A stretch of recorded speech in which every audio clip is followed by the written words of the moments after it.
2 coins. जब आप एक कॉइन को 2 मरतबा उछालें या आप 2 कॉइन एक साथ उछालें, बात एक ही है। देखिए बेटा, अगर आप एक कॉइन को 2 मरतबा उछालेंगे तो हो सकता है फर्स्ट टाइम में हेड आए और सेकंड टाइम भी हेड आए। हो सकता है फर्स्ट टाइम में हेड आए लेकिन सेकंड टाइम में टेल आए। हो सकता है फर्स्ट टाइम में टेल आए लेकिन सेकंड टाइम में हेड आए। और हो सकता है दोनों दफा में टेल आए। क्या ये बात समझ आ गई?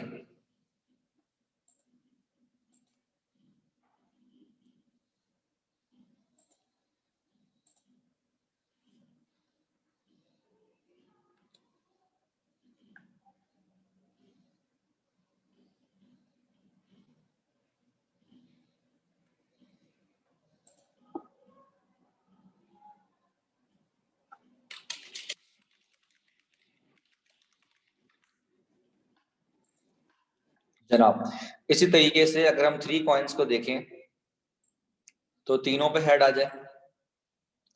फर्स्ट 2 पे हेड आए, देन थर्ड पे टेल आए। फर्स्ट पे हेड आए, देन सेकंड पे टेल आए, देन थर्ड पे हेड आए।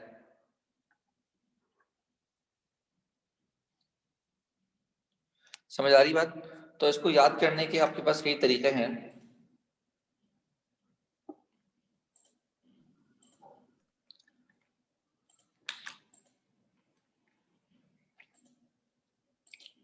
जना, फॉर सपोज यहां पर हेड है और यहां पर टेल है।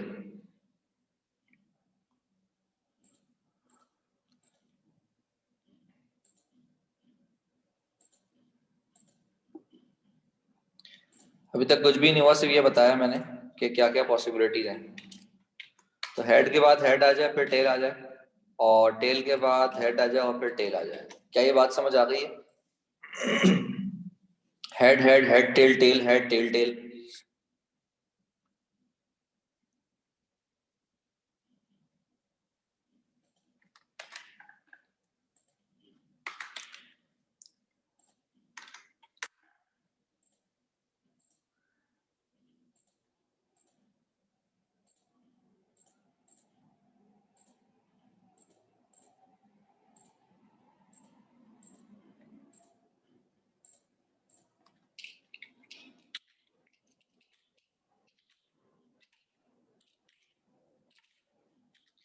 क्या ये ट्री डायग्राम सबको क्लियर है?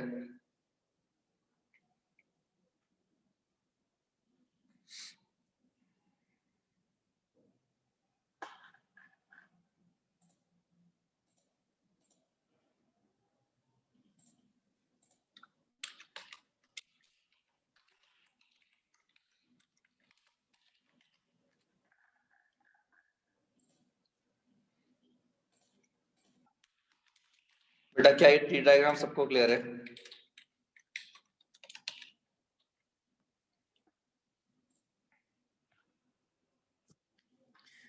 बेटा, क्या ये ट्री डायग्राम सबको क्लियर है?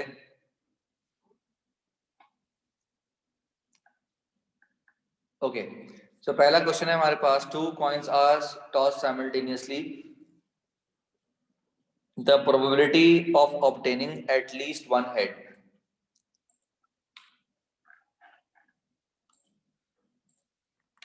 एट लीस्ट वन हेड का मतलब है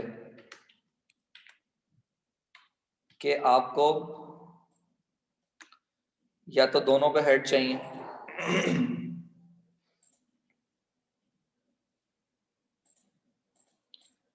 ये भी चलेगा, ये भी चलेगा, लेकिन लास्ट वाला नहीं चलेगा। समझ रहे हैं आप बात को? तो हेड हेड चलेगा, हेड टेल चलेगा, टेल हेड चलेगा, लेकिन टेल टेल नहीं चलेगा। क्या ये बात समझ आ गई?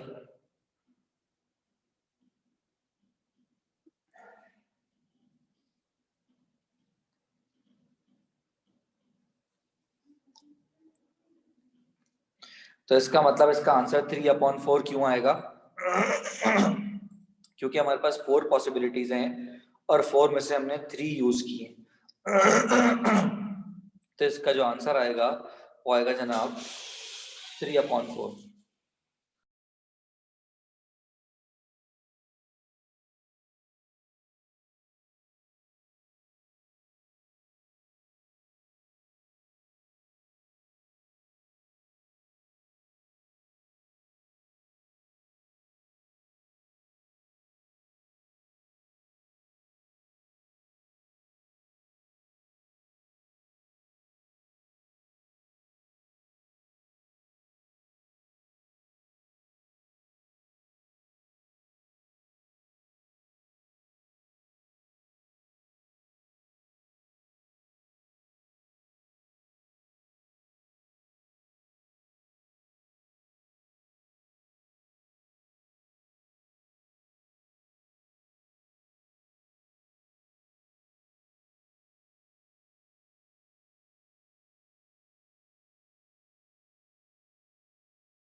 क्या ये बात समझ आ गई सबको?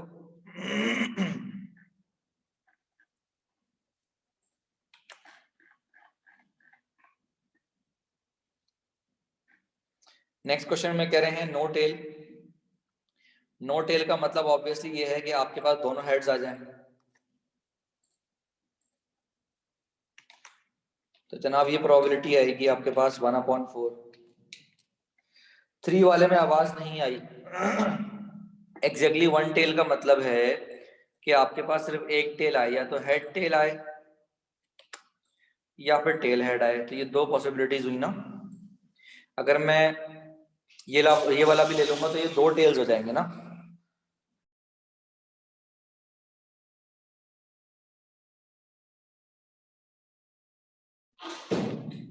बात समझ आ गई बेटा?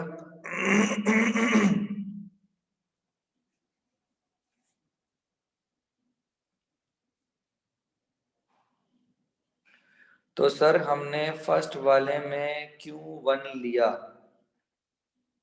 क्योंकि एटलीस्ट 1 हेड था।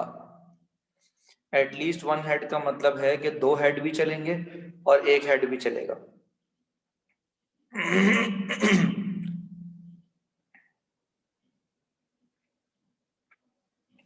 बात समझ आ गई?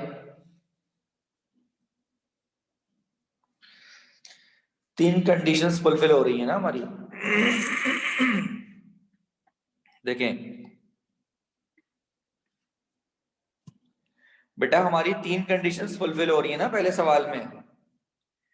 सवाल में हमारी 3 कंडीशंस फुलफिल हो रही हैं।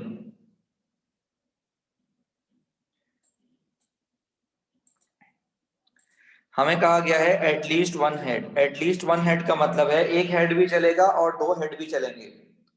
तो एक हेड हमारा यहां पर है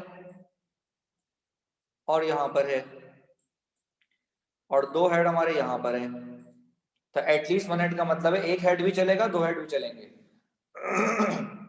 क्वेश्चन नंबर 3 में सिर्फ कह रहा है 1 टेल। तो 1 टेल का मतलब है जहां पर एक टेल होगी सिर्फ उसको काउंट करेंगे, डबल टेल को या 0 टेल को काउंट नहीं करेंगे। समझ आ गई बात?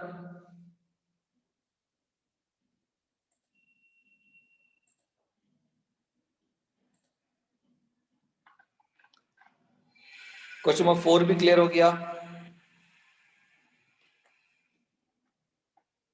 यहां पर एटलीस्ट 1 टेल कहा गया है, तो एटलीस्ट 1 टेल में वही है जो हमने एटलीस्ट 1 हेड में किया था। Same faces. सेम फेसिस का मतलब है कि हेड और हेड, टेल और टेल।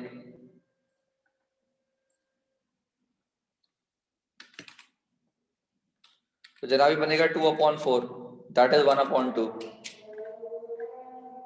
आसान हो जाए जरा।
अच्छा जी, अब यहाँ पर कह रहे हैं obtaining no head no tail, तो ऑब्वियसली ये जो प्रोबेबिलिटी है ये तो 0 होगी जनाब। आइदर हेड और टेल,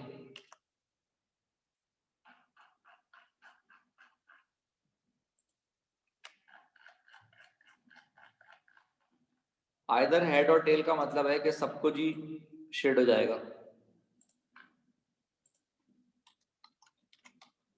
और प्रोबेबिलिटी बनेगी जनाब 4/4, दैट इज 1। वो कह रहे हैं probability of getting a number 6, obviously coins पे नंबर 6 तो आता नहीं है, तो ये प्रोबेबिलिटी 0 होगी। ऑड नंबर भी नहीं आता तो ये भी 0 हो जाएगी। क्या ये बात सबको क्लियर है?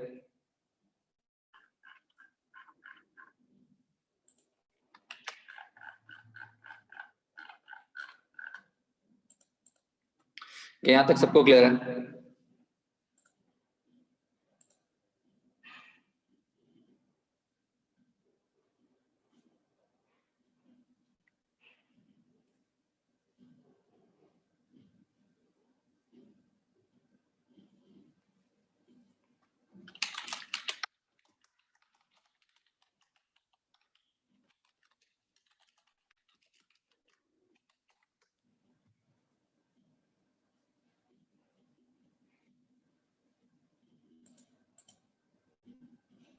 बेटा क्या यहाँ तक सबको बात क्लियर है?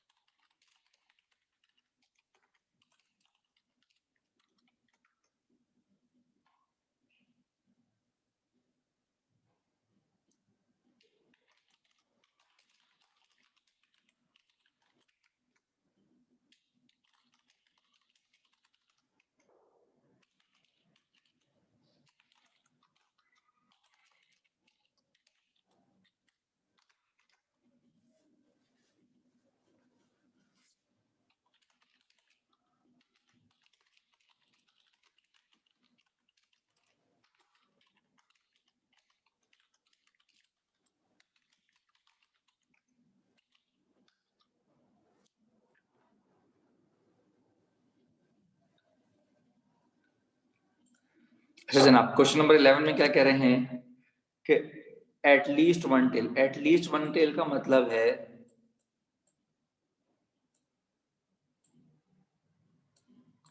कि एक पहले को छोड़ के बाकी सारे आ जाएंगे, क्योंकि एटलीस्ट वन टेल का मतलब है सिर्फ 0 टेल एक्सेप्ट नहीं होगा, बाकी सब एक्सेप्ट हो जाएगा। क्या ये बात समझ आ रही है?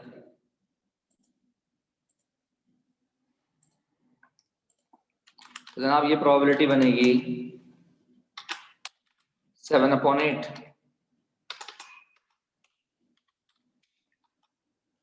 क्या ये बात समझ आ गई सबको?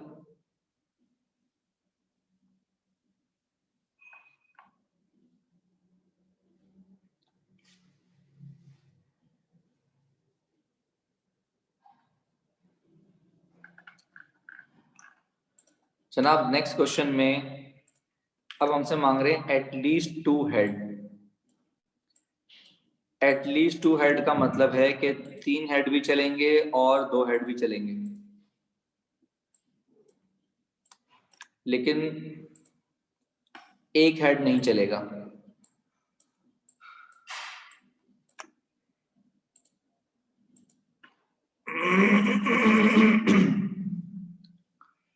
बेटा 11 वाले में कह रहे हैं कि एटलीस्ट वन टेल, तो 0 टेल को छोड़ के मैंने सारे शेड कर दिए।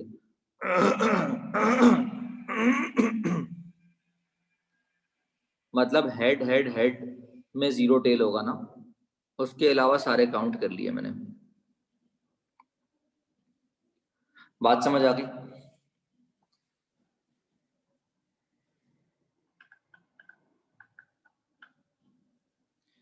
यहां पर जनाब बनेगी प्रोबेबिलिटी 4/8, दैट इज 1/2। यहां पर कह रहे हैं जनाब कि 2 हेड 1 टेल, 2 हेड 1 टेल,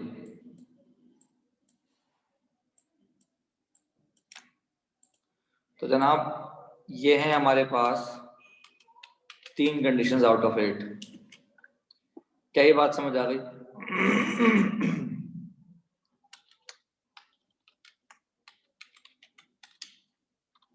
जनाब all heads 1/8, no head no tail 0, same faces. Same faces का मतलब है कि सारे हेड आ जाए, यहां पर सारे टेल आ जाए। तो जनाब ये हैं हमारे पास 2 कंडीशंस आउट ऑफ 8।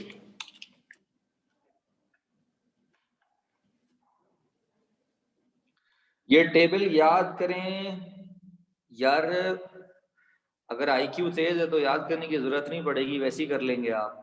और अगर आपको लगता है कि मैथमेटिक्स तेज नहीं है आपकी, तो फिर आपको ये याद करना पड़ेगा, ज्यादा बेहतर है। क्योंकि सवाल तो एक ही आएगा ना पेपर में, बहुत हुआ 2 आ जाएंगे, वहां पर ठक करके आप बना लेंगे, जैसे उतना बना लेंगे जितनी आपकी रिक्वायरमेंट है। टोटल तो आपको पता ही है ना, 8 होता है।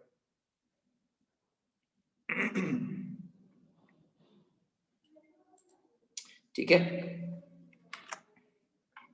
जनाब, यहां पर कह रहे हैं 2 फेसेस सेम 1 डिफरेंट।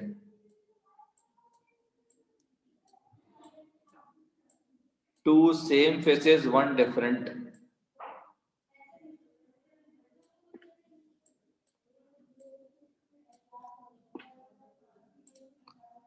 तो जनाब ये बनेगा आपके पास 6/8।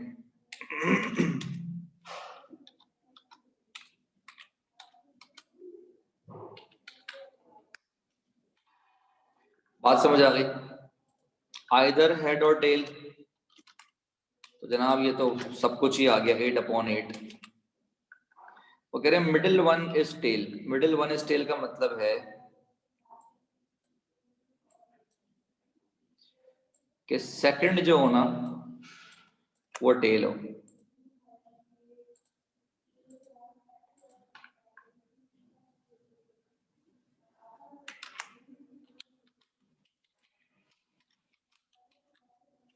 बात समझ आ गई जनाब?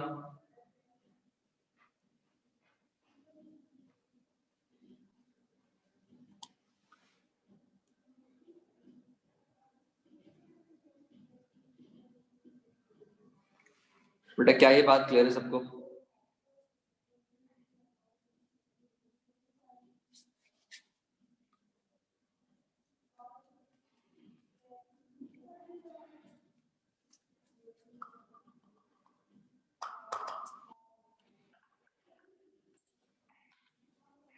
जनाब डाइस प्रॉब्लम पे आ जाते हैं।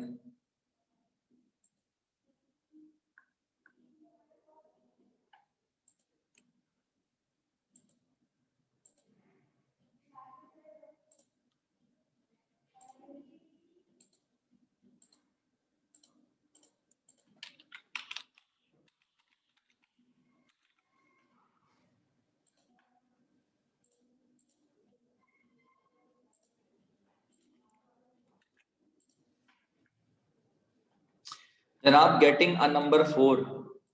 अब 4 हमारे पास एक ही है, कितने में से?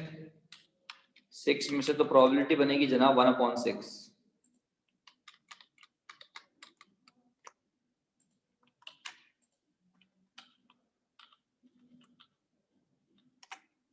क्या ये बात क्लियर है सबको?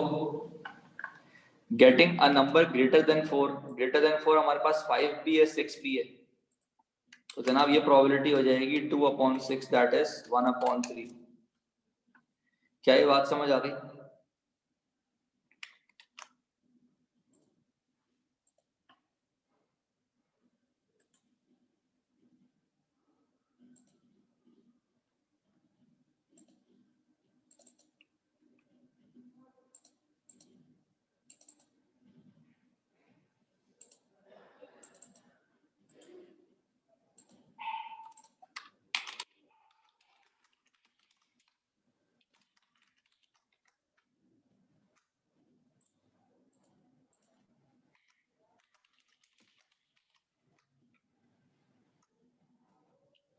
कौन सा वाला रिपीट करूं बेटा?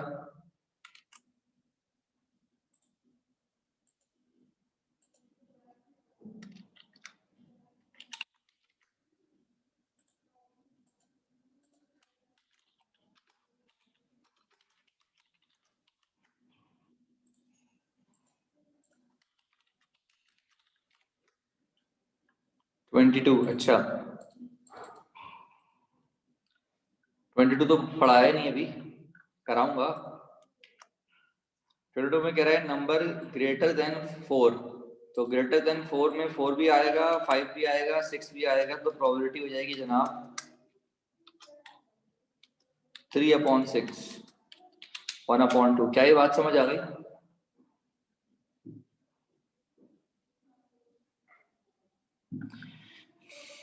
A number 7, obviously probability is 0.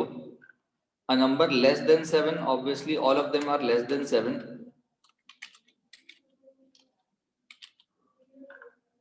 A number lesser than 9, all of them are obviously lesser than 9.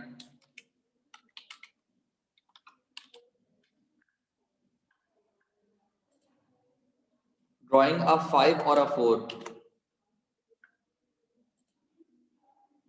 So 4 or a 5 are basically two options. Out of 6, that is 1/3.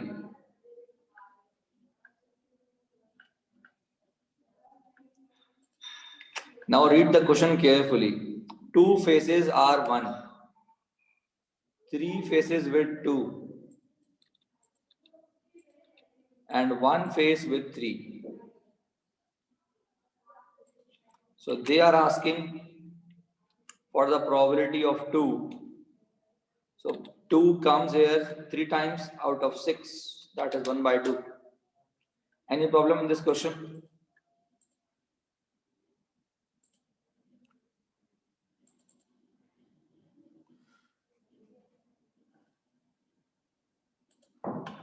Please read the question carefully.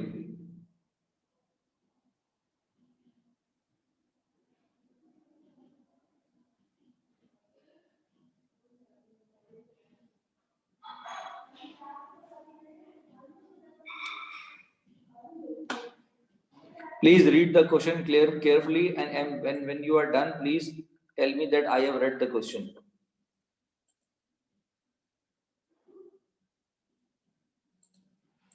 Okay. So now they are saying that a die has 2 faces with number 1. So we have 2 faces of 1. We have 3 faces of 2. And we have a single face of 3. They are asking the probability of 2. So basically 2 comes 3 times out of 6. Understood?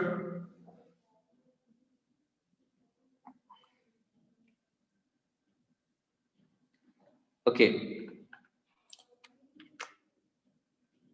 Now they are asking for 1 and 2. So that should be 5/6. Sir सवाल भी tight है, dice को die कर दिया। नहीं, die सही लिखा हुआ है। डाइस और die both are same. Dice 2 के लिए होता है, मोर देन 1 के लिए होता है, डाई एक होता है, सिंगल होता है।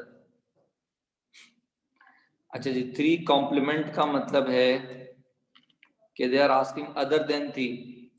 3 कॉम्प्लीमेंट का मतलब है अदर देन 3। तो अदर देन 3 हमारे पास 5/6 आएगा।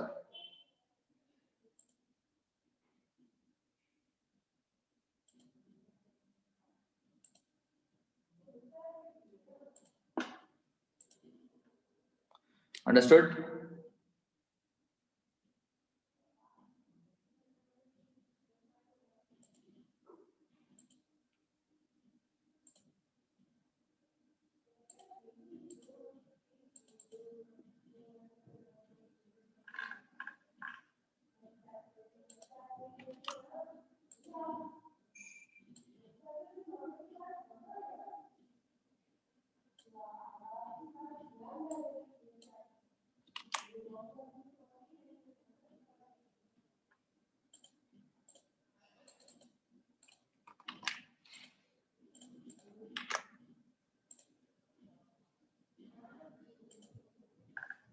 अच्छा भाई अब 2 डाइस पे आ जाते हैं।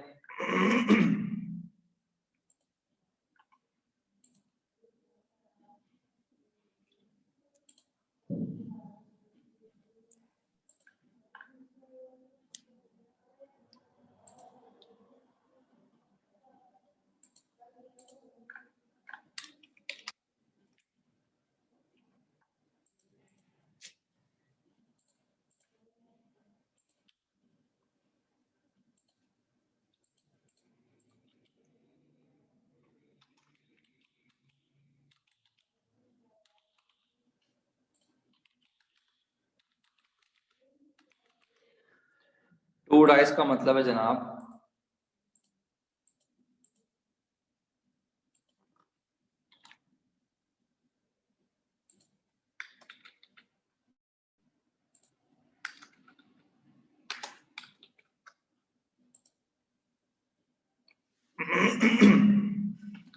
ऐसी होता है 2 डाइस।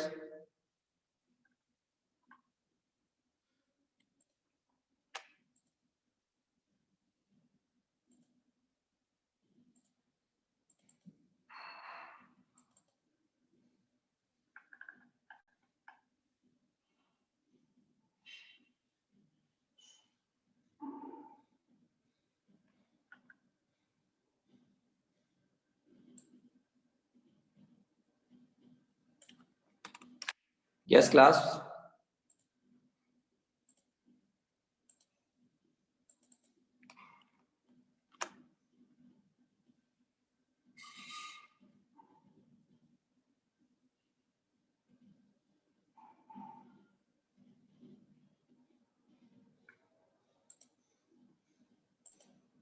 अब डबल ऑफ एनी काइंड मांग रहे हैं। डबल ऑफ एनी काइंड का मतलब है कि 1 1 होगा, 2 2 होगा, 3 3 होगा, 4 4 होगा, 5 5 होगा, 6 6 होगा। तो कितने हैं ये? 6 है आउट ऑफ 36, दैट इज 1/6। बात समझ आ गई? डबल ऑफ एनी काइंड का मतलब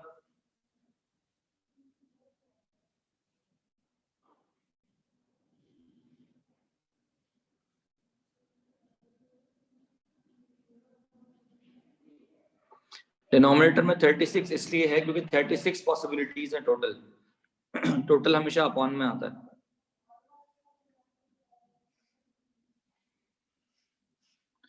बात समझ आ गई?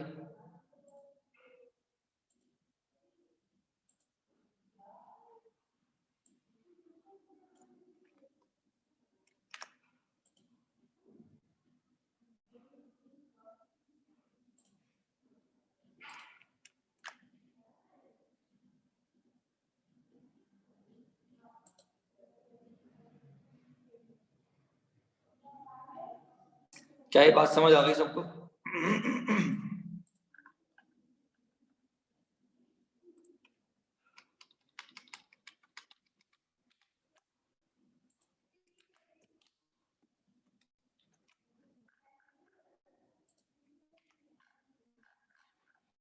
जनाब sum of their points is 9।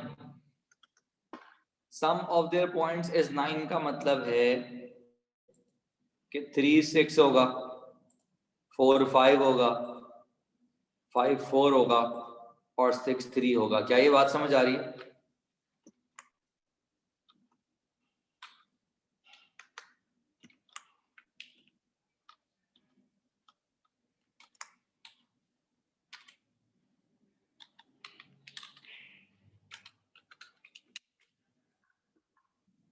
जनाब इस क्वेश्चन में कह रहे हैं sum of their points is lesser than 7, कि उनके पॉइंट्स का जो सम है वो 7 से लेसर होगा।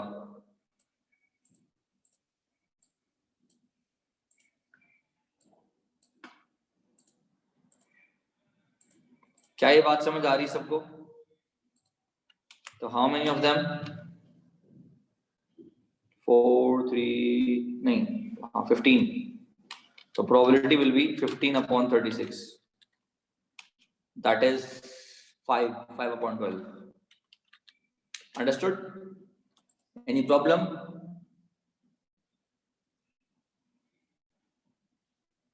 Yes, class.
देखो बेटा, वो कह रहा है सम इज लेसर देन 7, तो मैंने सिर्फ उनको मार्क किया है कि जब मैं उनका सम लूं तो वो 7 से छोटा है। जैसे 1 1 1 2 1 3 1 4 1 5, लेकिन मैंने 1 6 को नहीं लिया। मैंने 1 6 को क्यों नहीं लिया? क्योंकि उस पर जो सम है वो 7 से बड़ा आ रहा है।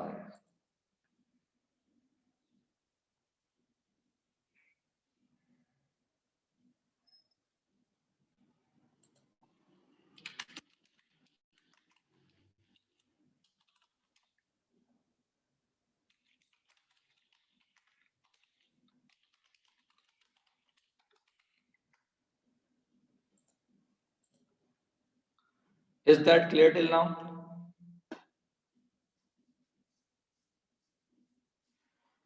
Should I move on?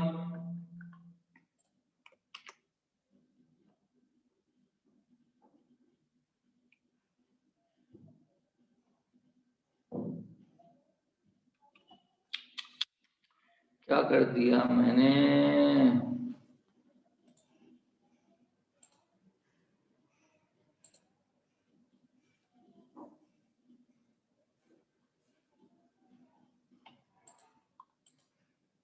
Wait a minute यार।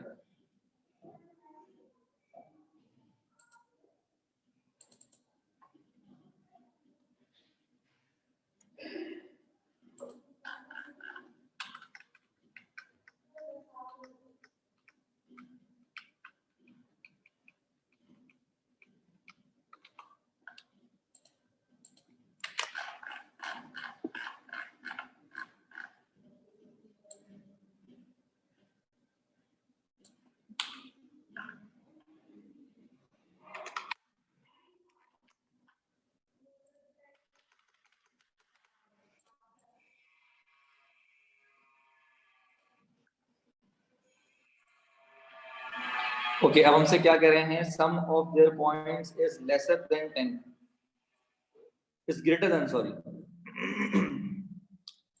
ग्रेटर देन 10 का मतलब है कि हमारे पास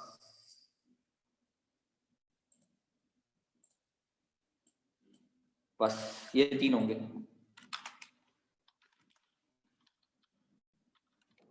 क्या ये बात समझ आ रही है?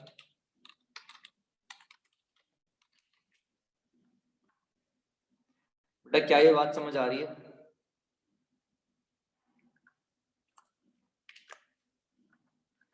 बेटा क्या ये बात समझ आ रही है?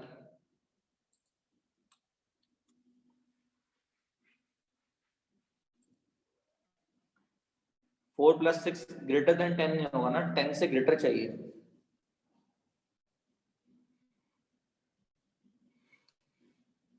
तो 4 + 6 कहाँ लिया है मैंने?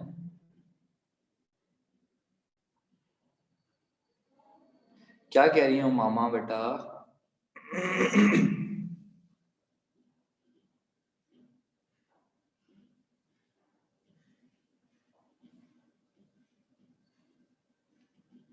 Okay, some of their points is even.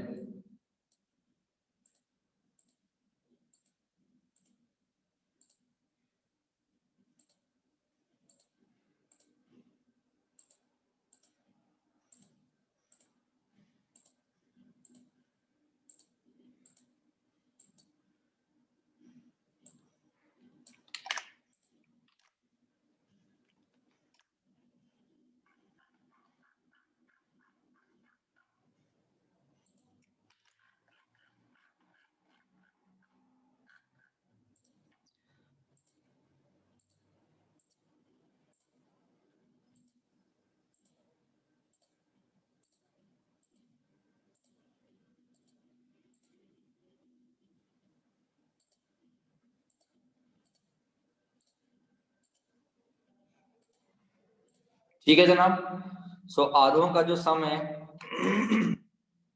वो हमारे पास इवन होगा। क्या सवाल क्लियर है सबको?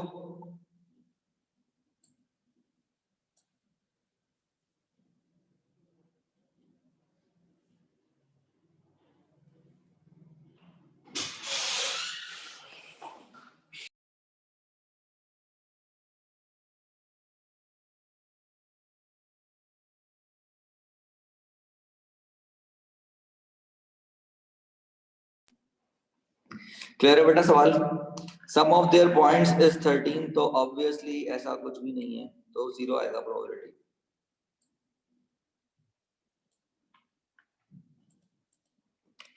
जनाब यहाँ पर क्या कह रहे हैं क्वेश्चन में कि one die shows twice as much as other.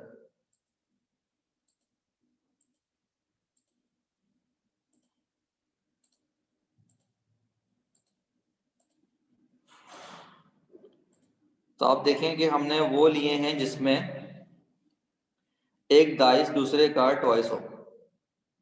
तो 1 2 2 1, इसमें 2 जो है 1 का ट्वाइस है। 2 4 4 2, इसमें 4 जो है वो 2 का ट्वाइस है। और 6 3 3 6, इसमें 6 जो है वो 3 का ट्वाइस है। तो कितनी बनी प्रोबेबिलिटी?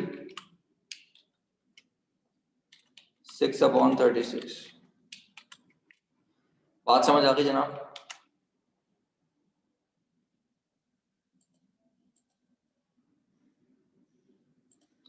बेटा हमें ये देखना है कि एक डाइस और दूसरे डाइस में ट्वाइस का रिलेशन हो। तो अगर एक डाइस पे 1 है तो उसका ट्वाइस 2 है, सिंपल। अगर एक डाइस पे 2 है तो उसका ट्वाइस 4 है, सिंपल। अगर एक डाइस पे 3 है तो उसका ट्वाइस जो है वो 6 है। तो इसका मतलब 1 और 2 को देखेंगे तो ऑब्वियसली 2 और 1 को भी देखेंगे। तो 2 और 4 को देखेंगे तो 4 और 2 को भी देखेंगे। 3 और 6 को देखेंगे तो 6 और 3 को भी देखेंगे। बात समझ आ गई?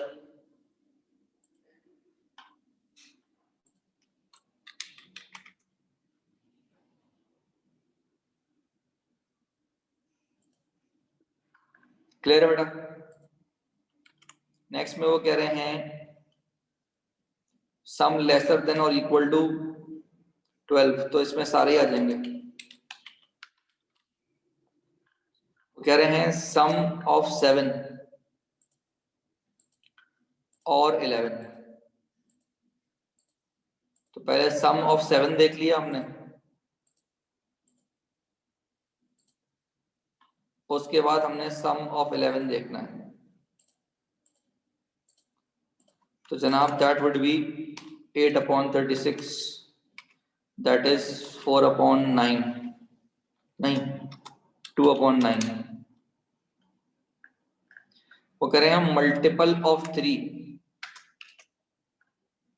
और सम ऑफ 10। मल्टीपल ऑफ 3 का मतलब है कि जब इनका प्रोडक्ट करें तो आपको मल्टीपल ऑफ 3 मिले। तो इन सब पे आपका जो प्रोडक्ट है वो 3 का मल्टीपल होगा। ये जितने भी मैंने आपके सामने मार्क किए हैं दोबारा से देख लें, सवाल पढ़ लें दोबारा से।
यहाँ तक समझ आ गया सबको?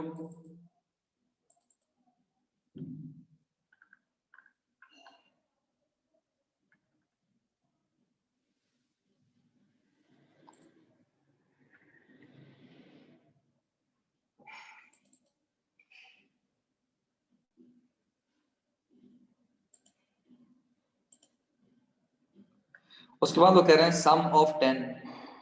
सम ऑफ 10 का मतलब है कि 5 भी आ जाएगा। काउंटिंग कर लें इनकी,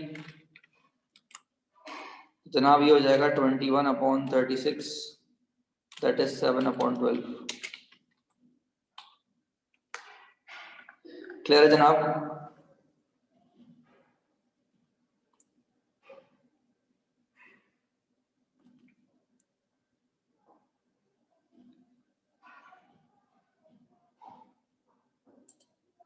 जनाब कार्ड्स पे आ जाते हैं।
देखिए बेटा, ये आपके सामने कार्ड का डायग्राम है।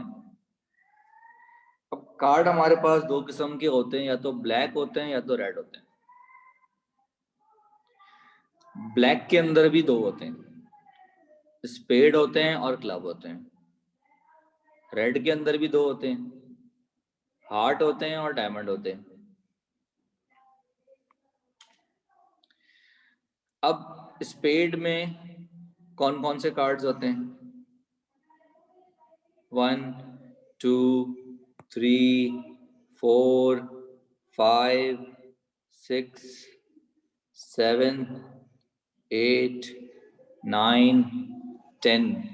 इसमें एक गलती मुझसे हुई है कि 1 नहीं होता।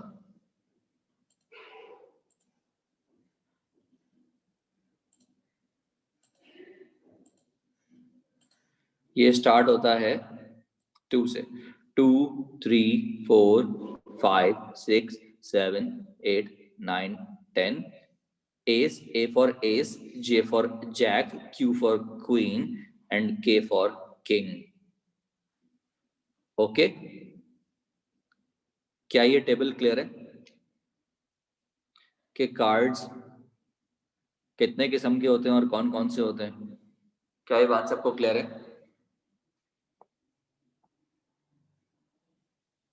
Please respond.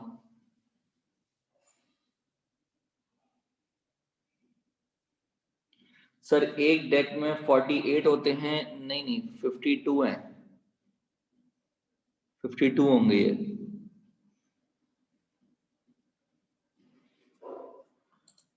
तो मैं कुछ इंफॉर्मेशन दे देता हूं आपको कि टोटल कार्ड्स हमारे पास 52 हैं।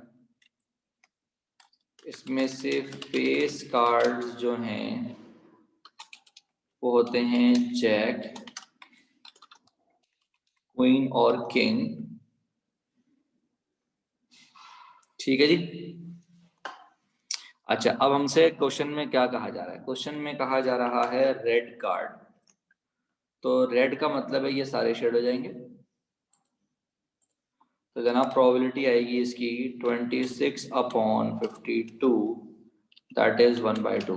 क्या ये बात समझ आ गई सबको?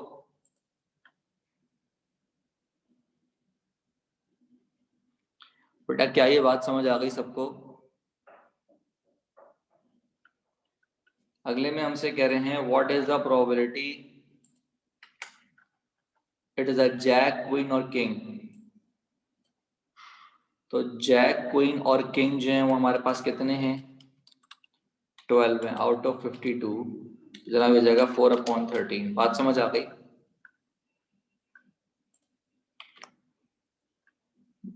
अगले में कह रहे हैं ब्लैक क्वीन। तो ब्लैक क्वीन हमारे पास सिर्फ 2 हैं।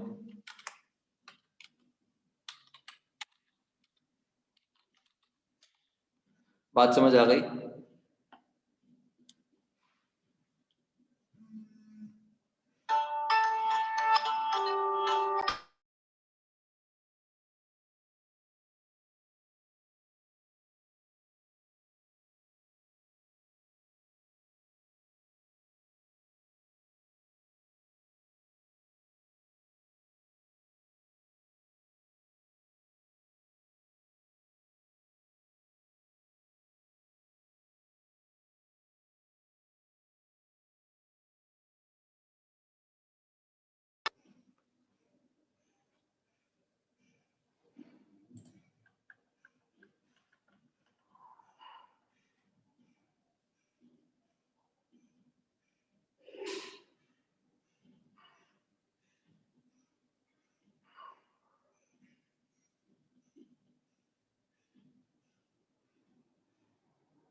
सर 4/13 तो ऑप्शन में नहीं है। हाँ वो गलती से लिख दिया यार, 4 3 12 होता है।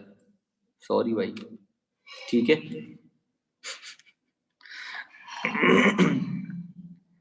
अगला वो कह रहे हैं स्पेड और एन एस। तो हमने स्पेड सेलेक्ट कर लिए और एस सेलेक्ट कर लिए, तो काउंटिंग कर लें इनकी। तो जनाब ये बनेगी 16/52, दैट इज 4/13। बात समझ आ गई है?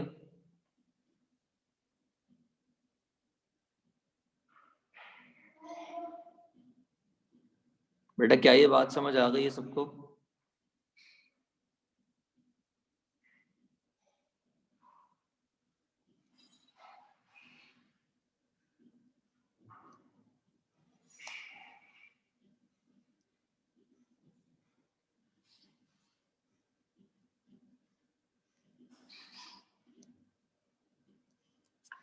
जनाब अगले में कह रहे हैं आइदर अ क्वीन और अ हार्ट। तो जनाब क्वीन और हार्ट के लिए मैंने हार्ट सेलेक्ट कर लिए सारे और मैंने क्वीन सेलेक्ट कर लिए सारे। तो जनाब मेरे पास ये भी हो जाएगा 16/52, दैट इज 4/13। क्वेश्चन में कह रहे हैं रेड किंग।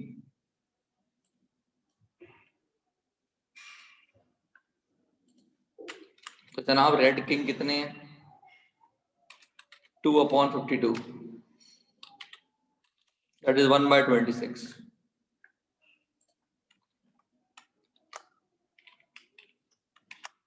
जनाब अगले में कह रहे हैं कि जैक, क्वीन, किंग और एस।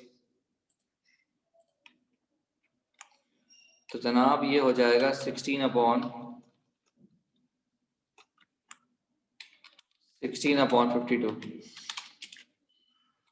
That is 4/13। बात समझ आ गई है जी? क्वेश्चन में कह रहे हैं कि नाइदर स्पेड नॉर किंग, कि स्पेड भी ना हो और किंग भी ना हो। तो ये सब छोड़ देंगे हम, तो स्पेड और किंग छोड़ दिए हमने। जनाब ये हो गया 36/52, दैट इज 9/13। बात समझ आ गई सबको?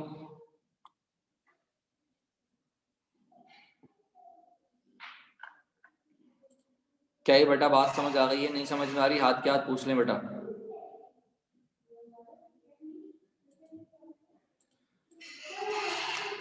जनाब हार्ट और डायमंड कह रहे हैं,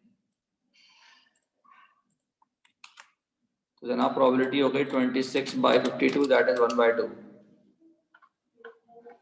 आइदर ब्लैक फेस कार्ड और red ace. Black face card, ये हो गए ब्लैक फेस कार्ड, और रेड एस, ये हो गए रेड एस। बात समझ आ रही है जनाब? तो जनाब ये हो गए 8/52, दैट इज 2/13। अब कह रहे हैं जनाब स्पीड और अ फेस कार्ड, तो स्पीड हो गए सेलेक्ट और अ फेस कार्ड, तो जनाब ये हो गए 10 और 12 22।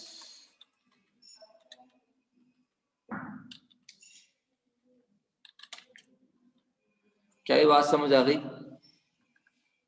48 दिखा दें, ये ले 48 दिखा दें।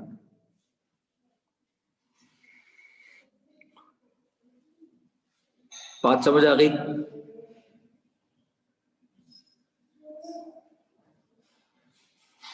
जिया क्लियर है?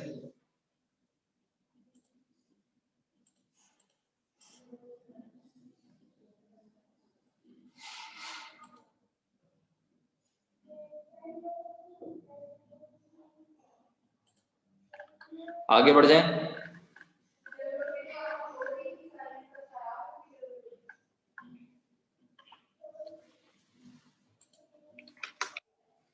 क्वेश्चन पढ़े 51 गौर से।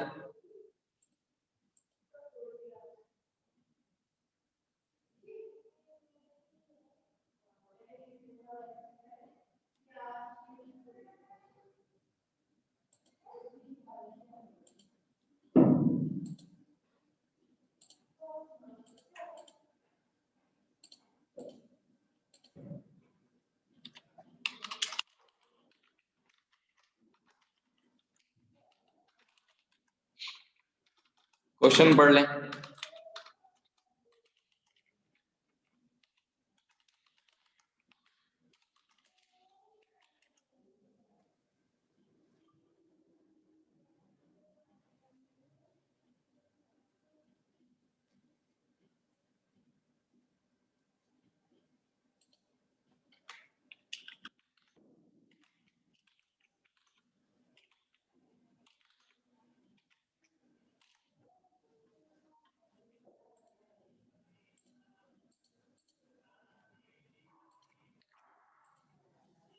क्वेश्चन पढ़ लिया सबने? वो कह रहे हैं 2 shoes are selected at random. तो बेटा first shoe to be selected at random, either it could be left or right, but for second shoe it is to be the matched pair। देखिए बेटा मैच्ड पेयर के लिए मेरे पास जूते कितने बचे हैं? 7 बचे हैं ना, क्योंकि पहला जूता तो कोई भी आ जाएगा।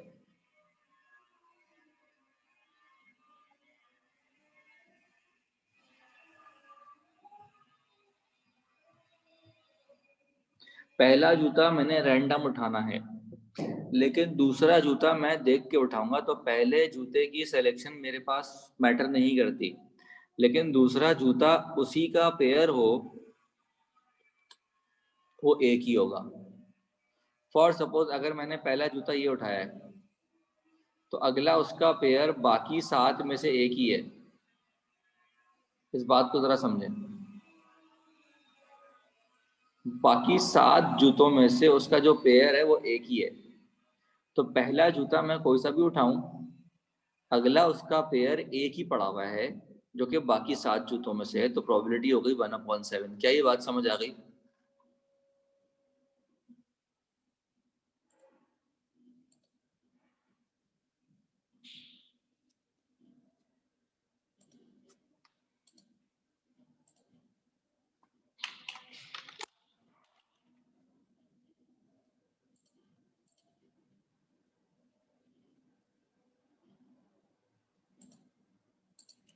जनाब नेक्स्ट क्वेश्चन में क्या कह रहे हैं कि 3 persons are contesting elections from the same constituency, mister X and Y have the same chances of winning but mister Z has twice.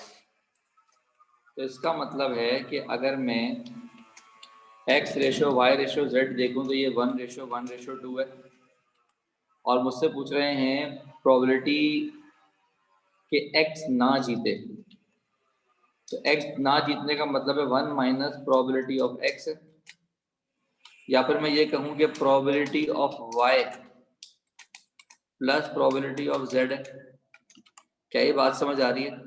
तो प्रोबेबिलिटी ऑफ y बनेगा 1/4 और प्रोबेबिलिटी ऑफ z बनेगा 2/4, तो आंसर आएगा मेरे पास 3/4। क्या ये बात समझ आ रही है? क्या रेशो समझ आ गया आप सबको कि रेशो किस तरीके से यूज किया मैंने? वो कह रहे हैं एक्स और वाई की जीतने की जो प्रोबेबिलिटी है वो सेम है, तो 1 चांस उसका हो गया तो 1 चांस उसका हो गया। लेकिन वो कह रहे हैं जेड की जो प्रोबेबिलिटी है वो डबल है, तो जेड का चांस मैंने डबल ले लिया। उसके बाद वो कह रहे हैं प्रोबेबिलिटी के एक्स ना जीते, तो एक्स नहीं जीतेगा तो ऑब्वियसली या तो वाई जीतेगा या तो जेड जीतेगा। तो y की प्रोबेबिलिटी हो गई 1/4, 4 क्योंकि टोटल है ना रेशो का, और z की प्रोबेबिलिटी हो गई 2/4, तो ये आंसर आएगा 3/4। बात समझ आ गई?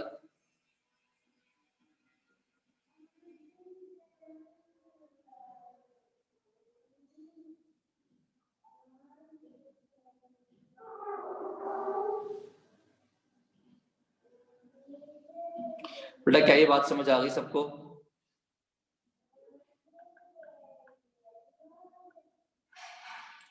नेक्स्ट क्वेश्चन में हमसे कह रहे हैं कि हमें प्रोबेबिलिटी बतानी है कि फर्स्ट जो है वो हमारे पास वाइट हो, और सेकंड जो है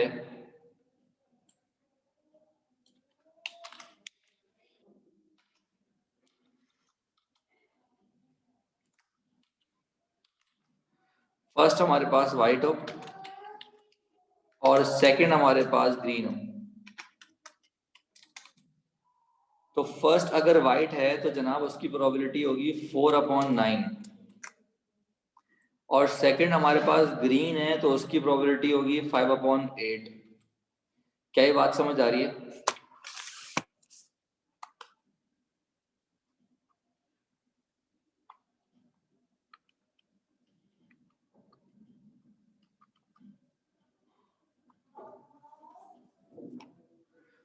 एक मिनट नहीं, एंड है ना, मतलब ऐसा भी होगा वैसा भी होगा। और तब होता है कि जब हमें अच्छा हाँ, सिर्फ सेकंड की पूछिए, 5/8 आएगा। ठीक है, सही है, सेकंड की पूछिए, सॉरी। ना वो कह रहे हैं कमेटी बनानी है 4 मेंबर्स की। जैन तुम्हें बात क्लियर हो गई?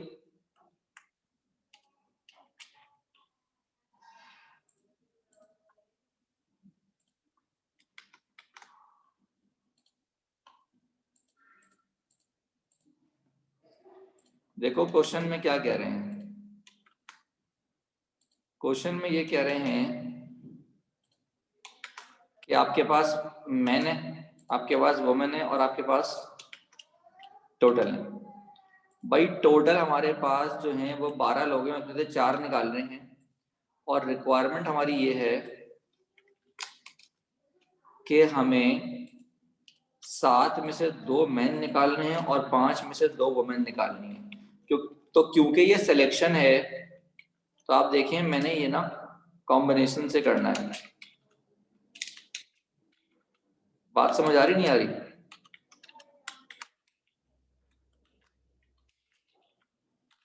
कि कॉम्बिनेशन क्यों लगाया है इस पे?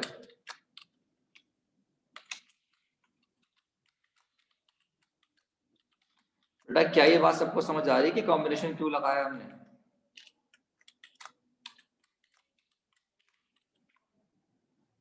ठीक है, देखो बेटा सवाल जरा गौर से पढ़ो। सवाल में हमसे कहा गया है कि कमेटी बनानी है 4 लोगों की। अगर आप कल की क्लास याद करें तो ये काम हमने कल भी किया था कि हमने कमेटियां बनाई थी, लेकिन वहां पर हमने नंबर ऑफ कमेटीज पूछी थी। यहाँ पर नंबर ऑफ कमेटीज नहीं पूछ रहा, यहाँ पर पूछ रहा है प्रोबेबिलिटी। तो हम क्या करेंगे, हम वो कमेटीज निकालेंगे जो हमारी रिक्वायर्ड है और उनको हम डिवाइड कर देंगे टोटल कमेटीज से। क्या ये बात समझ आ रही है?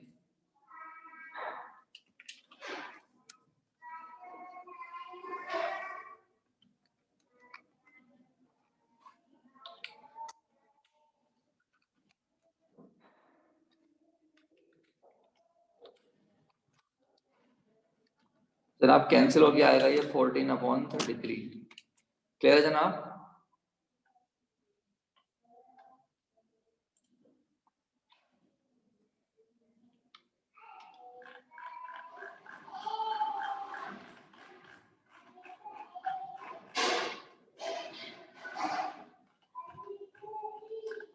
ओके जनाब, अब हमसे क्या कह रहे हैं कि हमारे पास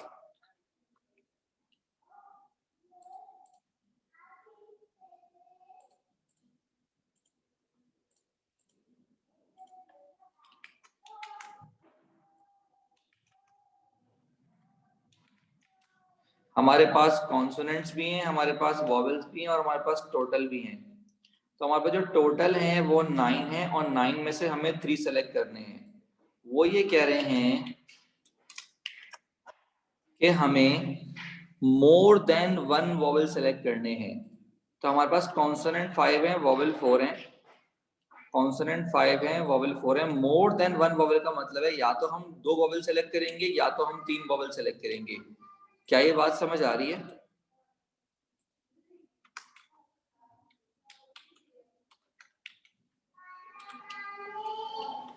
तो बेसिकली हमें क्या करना है,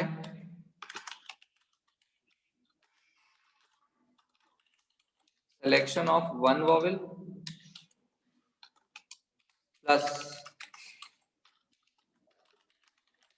selection of 2 vowels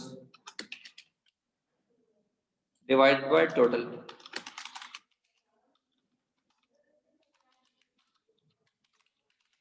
selection of 3 letters। क्या ये बात समझ आ रही है?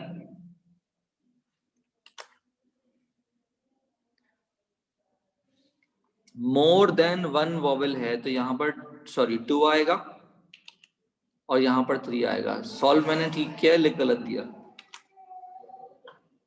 क्या ये बात क्लियर हो गई?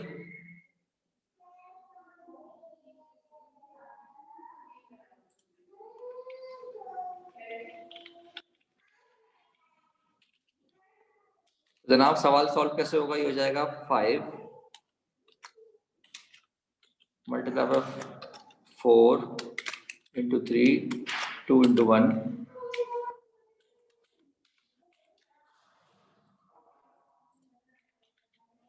प्लस आएगा और जनाब ये आएगा 1 इंटू 4। नीचे आएगा जनाब 9 8 7 3 2 1 और आंसर लिख दीजिए जनाब।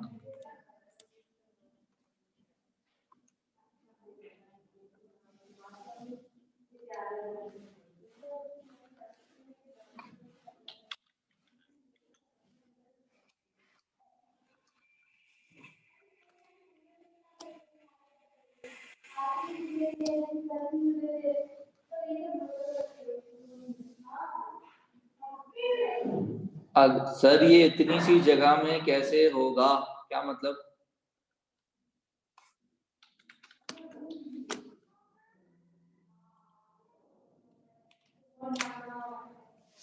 सर एक दफा कैंसिलेशन भी दिखा दें यार। देखो ये 4 3 12 है, डिवाइड बाय 2 है, ये बचेगा 6, तो 5 6 30 हो गया, 4 1 4 हो गया। यहाँ पे बेटा 3 कैंसिल होगा, 3 1 और 3 3 9, और 2 1 2 4 कैंसिल हो जाएगा।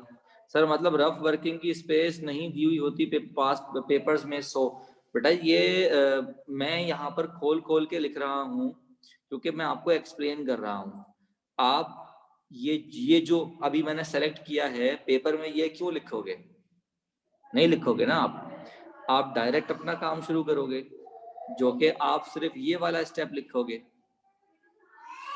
ऐसे ही करोगे ना, फालतू चीज तो नहीं लिखोगे। अब यहाँ पर इसको सॉल्व करोगे तो ये पूरा लिखने की जरूरत थोड़ी है तुम्हें, ये तो मीनाकारी मैं आपको समझाने के लिए कर रहा हूँ। सर सॉल्व कैसे करेंगे फिर? मतलब कैंसिलेशन करेंगे। ये सारी चीज आपको दिमाग में रखनी है, जो ये यहाँ लिखी है ये दिमाग में लिखनी है। वो आपकी बात ठीक है, लेकिन इतना लंबा लंबा मीनाकारी करके तो नहीं लिखोगे, शॉर्ट में लिखोगे ना। इतना लंबा लंबा थोड़ी लिखोगे ना जितना मैं लंबा करके लिख रहा हूँ समझाने के लिए। समझ रहे हो बात को? तो आपके पास स्पेस बचेगा, और शायद सिंगल पेपर मिलता है, समटाइम्स देते समटाइम नहीं देते। असल में बच्चे उसी पेपर का कुछ कर लेते हैं, आधा फाड़ लिया अपने पास, सवाल लिख के ले आए, तो ये इसलिए जो है ना समटाइम्स सख्ती हो जाती है तो नहीं देते पेपर, वरना सिंगल पेपर देते हैं कभी कभार। ठीक है भाई, समझ आ गया यहाँ तक?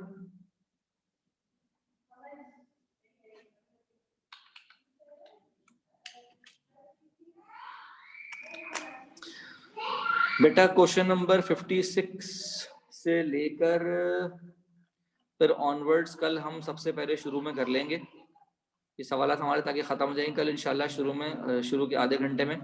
और फिर कल हमें फंक्शंस करना है, ठीक है? और अगर आप कहते हैं तो मैं ये कल नहीं करवाता, इसका मैं सोल्यूशन खुद से भेज दूंगा।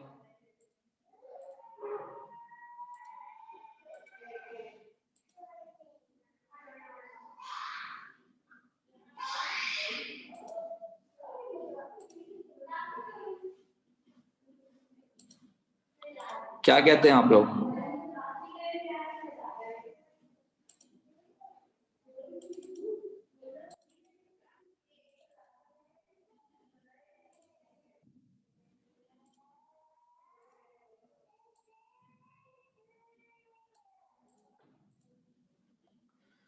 हाँ सर सोल्यूशन, नहीं सर करा दीजिएगा next class for better understanding. हाँ सर सोल्यूशन भेज दें, कल फंक्शंस कर लेंगे। या टाइम बचेगा तो ये करवा दूंगा। पहले एक काम करते हैं, पहले फंक्शंस कर लेंगे, क्योंकि फंक्शन भी छोटा नहीं है फजूल। मुझे आप लोगों का अंडरस्टैंडिंग लेवल पता है, मुझे पता है तुम लोग 2 3 घंटे खींच लोगे मेरे।